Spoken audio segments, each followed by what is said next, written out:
నమస్కారం. తెలుగు మైథాలజికల్ హబ్‌కి స్వాగతం. కురుక్షేత్ర యుద్ధం ధర్మానికి, అధర్మానికి జరిగిన మహాసంగ్రామం. ఈ యుద్ధం గురించి మనకు చాలా విషయాలు తెలుసు కానీ, చరిత్ర పుటల్లో దాగి ఉన్న కొన్ని నిజాలు ఇప్పటికీ చాలా మందికి తెలియవు. ఈరోజు వీడియోలో కురుక్షేత్ర యుద్ధం గురించి మిమ్మల్ని ఆశ్చర్యపరిచే 3 రహస్యాలను తెలుసుకుందాం. మొదటిది, మరణాల సంఖ్య. కురుక్షేత్ర యుద్ధంలో సుమారు 18 అక్షౌహిణుల సైన్యం పాల్గొంది. అంటే దాదాపు 39 లక్షల మంది.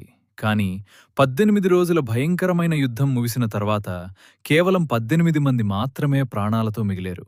అందులో 5 పాండవులు, కృష్ణుడు, సాత్యకి మరియు కౌరవ పక్షాన కృపాచార్యుడు, అశ్వత్థామ వంటివారు ఉన్నారు.